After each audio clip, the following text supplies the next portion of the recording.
welcome back to Alisa Doing It My Way. I'm your girl, Alisa, and today I want to share a little bit of a story time. This is something a little different, and the reason why I want to share this today because it's been on my mind heavily.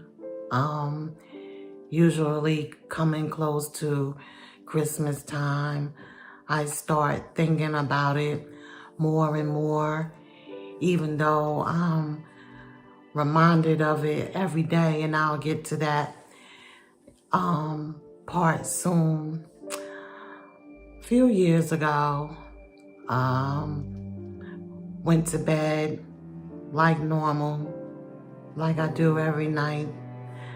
And when I woke up in the morning, the left side of my neck was swollen. It was significantly swollen. Didn't know what it was. At first I thought it might have been just swollen glands, and I put it off and put it off, and it didn't go away. My neck started to grow larger and larger.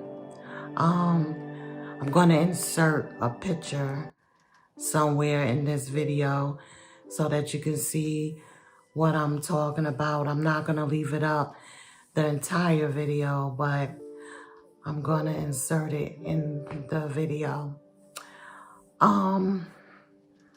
It grew so large that I no longer would go out in public. I didn't work. I hid in the house. When I did go outside, I used to wear a scarf wrapped around my neck. At first, the scarf would cover it, but as time went on, even the scarf wouldn't cover it anymore. I did eventually go to a doctor who told me that it was a thyroid goiter, which is not really common too much. At the size that I had mine, and bear with me, y'all, because I get a little bit, a lot of emotional when I'm talking about this, and not really gonna do too much editing, on this video. Just wanna share with you guys. I'm not sure, maybe I can help someone else who's going through that or just something similar. But I was told that I had a thyroid goiter, and they were concerned about how large it was. So I was told that I needed to get it biopsied.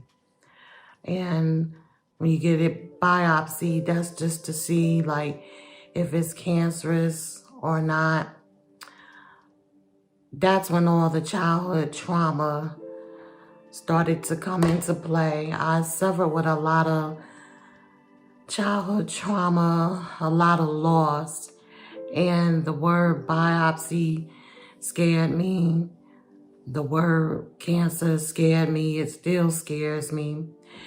And for a long time, I refused to go get it tested. Yeah, I know, crazy on my part. And I lived like that for a number of years.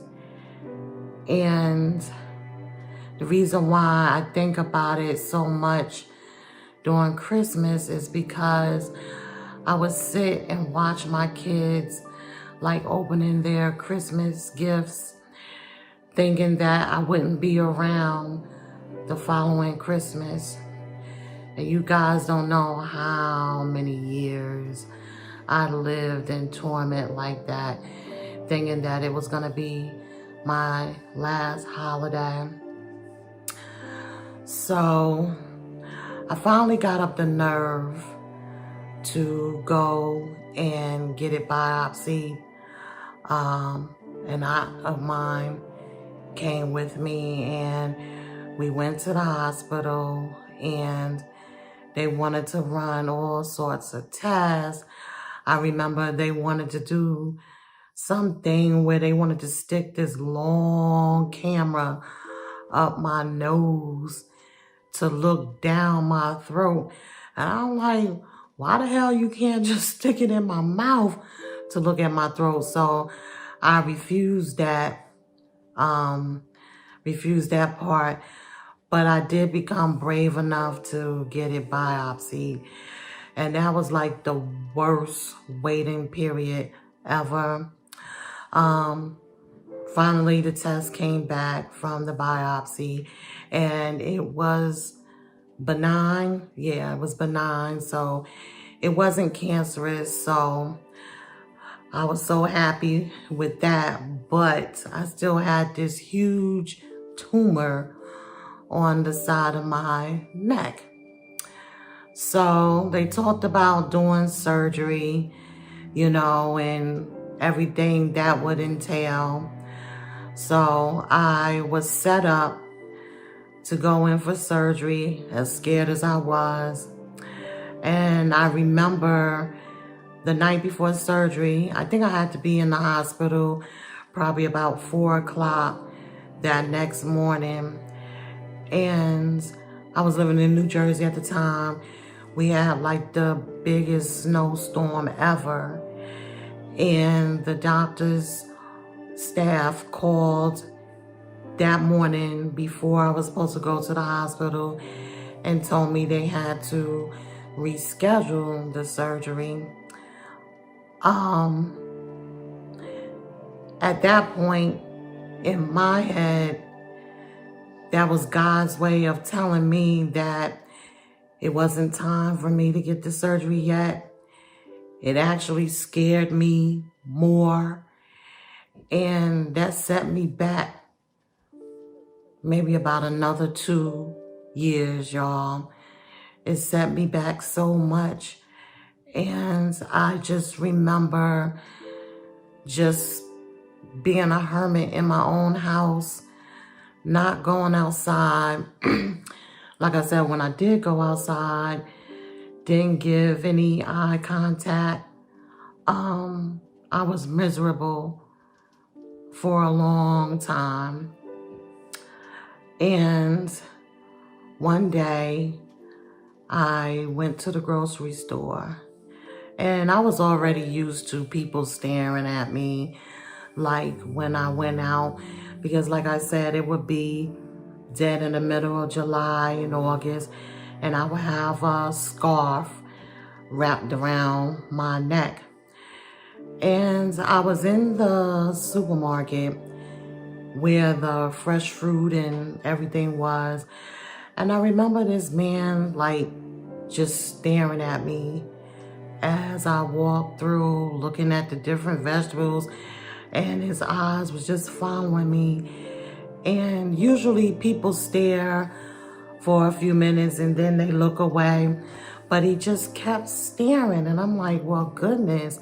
And I think I like looked at him and like did one of those numbers, rolled my eyes, and I left that section, went to the meat section, and here he goes to the meat section behind me. And he said to me, he looked at me, all he did was looked at me and said, my name is Dr. So-and-so, and I know what you're going through, and I'm here to give you your life back. I want to give you your life back. And I looked, I was stunned, and I'm like, what do you mean? It was just like, I don't know, y'all. I'm gonna try not to cry as I get through this. But he said, my name is Dr. So-and-so, and I want to give you your life back. If you promise to call me when you get home and come to my office and we set up a consultation so I can talk to you and we'll take it from there. But I promise you I'm going to give you your life back. So I was like, okay. So I did just that. I went home, told my husband and family all about it, called him up, went to go see him. We had to travel sort of a distance because he wasn't located in the city that I lived in. And come to find out, he was the head surgeon of endocrinology at this particular hospital. And he said, I don't know how you walked around like that. He was like, I know you have to have difficulty breathing like that and you have to be in pain. And honestly, I didn't feel that I had any difficulty breathing. I do know that when I would get upset, and even still now till today, when I get upset, I can feel it in my throat a little bit, but I didn't have any difficulty breathing. So he wanted to run a whole bunch of other tests and wanted to set me up for surgery if I agreed. And I got, the regular tests that you have to do before having any kind of surgery. I did like the EKG, stress tests, things of that nature. And as the surgery date got closer, he started introducing me to more of his colleagues that were going to be in the operating room with us. He introduced me to the head of anesthesia. And this is another time where I was almost like, no, forget it. I'm not gonna do it. First they ran some x-rays to see, or x-rays or CT scans to see exactly how the outline of my throat was. Because when you're under anesthesia, you have to get a breathing tube placed in your throat. So I remember she came to me and she said that because of the size of the tumor in the neck, they couldn't very well put me to sleep first before putting in the breathing tube. So, which meant they was gonna have to put the breathing tube in place before I was asleep. And I was like, I was ready to hightail it out of there. And the doctor that I met in the supermarket, he's like, no, wait. Just hear her out. And she promised me that it would be quick and easy, that they had all the pictures and everything that they needed so that the breathing tube would go into place easily. And once it was in place, that was it. They were going to knock me out. So I was like, okay, even though in the back of my head, I was still saying, man, I don't know if I'm sure enough for all of that. He also introduced me to a plastic surgeon. Because of the size of the tumor, they were worried about me having a lot of excessive skin after the surgery. So the plastic surgeon was going to be in the room to, I guess, take over after the surgery was complete. The thyroid and the tumor and everything was removed. So the picture that I'm showing is from the morning of surgery. I don't know why I took it. I guess I just something to remember how that time was. That was the first picture I took in years, and that was the morning of the surgery. So I get to the surgery. Not to mention, the doctor called me the night before because he could just feel how nervous I was. He called me from home the night before and told me, you know, that everything was going to be fine. So that reassured me a lot. So day of surgery comes and I go to the hospital early that morning, get prepped. I'm in the operating room.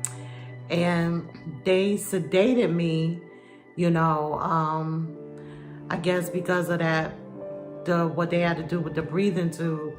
So I remember being under sedation, and I remember just looking up, and he was just staring at me, looking at me, and he was about to he asked me something about some kind of food or something. And as I started to talk, I realized that's when they were starting to put the breathing tube in. And I think I panicked, and I just remember like twisting and turning and trying to break away from their hold their hands. That was the last thing I remember. I was out. I woke up and I just couldn't believe it was over. Couldn't believe it was over. I remember them being in the room with me afterwards, and they were like, you didn't even need the plastic surgeon. Like, your skin just bounced back just like that. So didn't need the plastic surgeon. And I just couldn't believe it was over. And the best part, guys, is that this doctor didn't even take my insurance. He didn't accept my insurance. And he did the surgery anyway. And I'm just so like grateful, and I know that God places you in the right places when you're supposed to be there. Maybe that first time I was supposed to have surgery, it just wasn't meant for me to have it. And I ran into this doctor a few years later in the supermarket, and he actually did give me my life back. That's the reason why I'm telling you this story today, because I think about it, because it was actually like a few days before Christmas, and I was thinking that the surgery was gonna be after Christmas, but he was like, no, we're gonna do this before Christmas so you can enjoy your Christmas for once. And you know, it had been years. And like I said, I used to sit and look at my children and think that that was gonna be my last year there. So I had the surgery. Some of you have asked, like, the raspiness in my voice, that's where that comes from. That was the only thing that was sort of damaged a little bit because of the size of the tumor. My vocal cord was damaged just a little bit. It comes out more when I'm upset, but I would take this over what I had any day. So I just wanted to share that story with you guys, and just to tell you how it used to make me feel when people would stare at me, you know, not knowing what was wrong. You never know what someone is going through.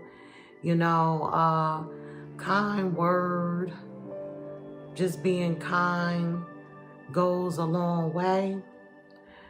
And it's almost Christmas time and I'm still here years later, and I'm so thankful for that. And I just hope that this story inspires someone else. It may not be as bad as you think it is, and you owe it to yourself to go see about yourself. So I think I kept you guys long enough already. Thank you for stopping by. Alisa, doing it my way again. Please comment. I love to read your guys' comments, and I try to respond to each and every one of those comments. If you like what you're hearing, please subscribe and put on the notification bell so that you'll know when I'm uploading a new video. But until next time, guys, I'll see you again. Bye.